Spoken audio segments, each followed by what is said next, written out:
Hello, everyone. This is Ulrike Sophia, your full-time intimacy activist from Exploring Deeper, with another episode of Debunking Love Songs. And today I want to look at the fear of abandonment. And for that, we're going to take a close look at the song Breakfast at Tiffany's from Deep Blue Something. So maybe you know the song, and maybe you have a certain picture about it, and that picture just might get shattered through this video, so just be warned. And maybe you know the fear of abandonment. The fear of abandonment is that, the terrifying feeling, this like, it can really feel suffocating, it can feel really extreme, and it might play up when you're in a partnership and someone wants to break up with you. And my experience is, I've been through this many times. My experience is that it can also come up, for example, when you're on a date and you're like, okay, let's see where this is going. And maybe you want to like lean in and kiss someone and they don't want to kiss you back. Or you're kind of waiting for them to take initiative and they don't. And then, even then, this feeling of being abandoned may come up. So, but let's take a closer look at the song. Let's start with the first part.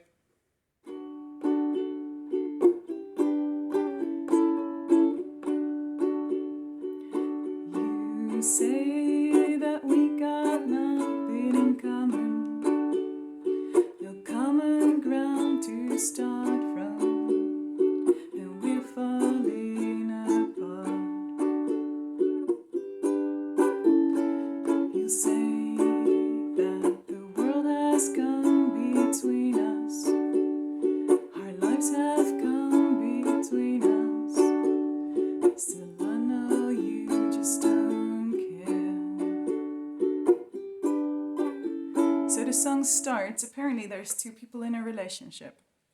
And the singer, the person, let's assume that he's a he is saying that his partner, she is stating that there is this thing going on, that there is nothing they have in common, and they're falling apart, that their lives are coming between us. So apparently their lives are going in separate ways. And instead of acknowledging that, this singer, from this fear of abandonment, what people often do is they hold on to anything and they're trying to keep that relationship. They'll do everything to avoid that relationship stopping. So this is what he's singing.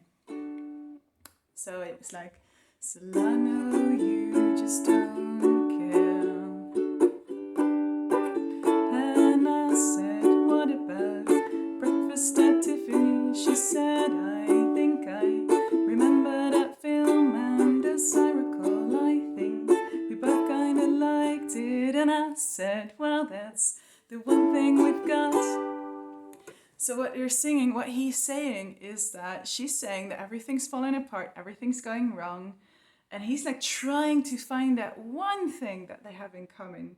And that one thing that he comes up with is this movie, Breakfast at Tiffany's, that they once saw and that they both didn't hate.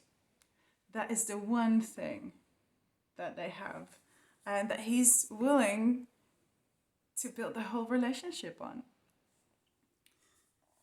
Then the second verse. I see you, you're the only one who knew me, and now your eyes see through me. I guess I was wrong. So what now? It's plain to see we're over, and I hate when things are over and so much left undone. And I said, what about breakfast at Tiffany? She said, I think I remember that film, and as I recall, I think we both kinda liked it. And I said, well, that's the one thing we've got. So then in the second verse, he's singing, you're the only one who knew me, and your eyes see right through me. So that's another thing that people with a fear of abandonment often do, is that they make their partner perfect, and that their partner is the only one in the entire world who's loving them, who understands them, who sees them. And that when they would lose that partner, they would basically lose everything they have, right? And just, little reality check. Would that be true? Would there, like, out of the billions of people in this world, would there only be one person who would really understand you?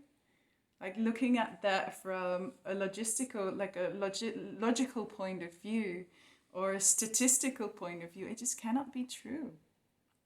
So he's making his partner perfect. He's trying to hold on to her. And then he says, yeah, okay, I see that we're over. And I hate it when things are over because I'm fucking terrified to let this go. And then again, he's going back to the chorus of like, but there was this thing that we have in common. Even though it's just this movie that we didn't dislike too much and that we both kind of liked. We have something in common, so please don't leave me.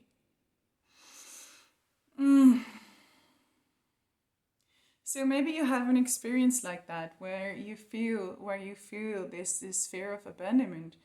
And if you want to like move through that, what you can do is have friends around that support you, that might, give you a different view upon your relationship. Because from the fear of abandonment and making our partner perfect and trying to hold on to it, the image that we often have from the relationship is colored.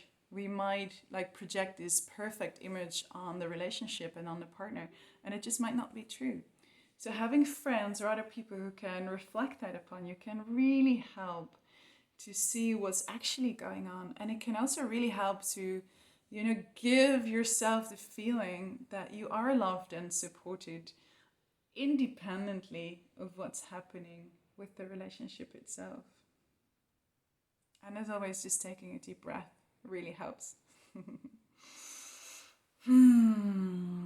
So this was another episode in the Debunking Lovesongs series. If you liked it, please hit the subscribe button and check out my other videos that are all about how our brains are kind of brainwashed by the songs and movies and fairy tales that our society offers to us, and how we can learn to see those through and create a healthier image of relating, and hopefully create healthier relationships for you.